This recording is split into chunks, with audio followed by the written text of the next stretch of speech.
ஒரு பாத்திரத்தில் 1 கப் கடலை மாவு, 1 டீஸ்பூன் மிளகாத்தூள், 1/2 டீஸ்பூன் மஞ்சள் தூள், பெருங்காயத்தூள் கொஞ்சமாக, உப்பு தேவையான அளவு, இஞ்சி பூண்டு பேஸ்ட் 1 டீஸ்பூன், 1 டேபிள் ஸ்பூன் எண்ணெய், கொஞ்சமாக தண்ணி சேர்த்துட்டு இட்லி மாவு பதத்துக்கு கலந்து எடுத்துகிட்டு இதை வந்து ஒரு டம்ளரில் சேர்த்துடலாம். வாழைப்பூவை க்ளீன் பண்ணி எடுத்து வச்சுருக்கேன். அதை வந்து ஒன்றா இந்த மாதிரி டிப் பண்ணி எண்ணெயில் போட்டு பொரிச்சு எடுத்து இதையும் தனியாக எடுத்து வச்சுக்கோங்க.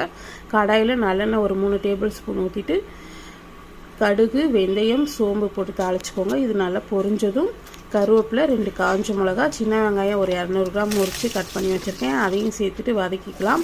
வெங்காயம் லைட்டாக கலர் மாதிரி வதங்கினதும் வீட்டில் அரைச்ச குழம்பு மிளகாத்தூள் 2 டேபிள் ஸ்பூன் சேர்த்துட்டு நல்லா வதக்கி விடுங்க. அப்புறம் 2 தக்காளி அரைச்சி சேர்த்துட்டு இது நல்லா எண்ணெய் பிரிஞ்சு வரணும். அந்த அளவுக்கு வதக்குனதும் ஒரு லெமன் சைஸ் அளவு புளி எடுத்து கரைச்சி சேர்த்துக்கோங்க. இது நல்லா கொதித்து எண்ணெய் பிரிஞ்சு வந்ததும் நம்ம பொரிச்சு வச்சுருக்கிற இந்த வாழைப்பூவை சேர்த்துடலாம்.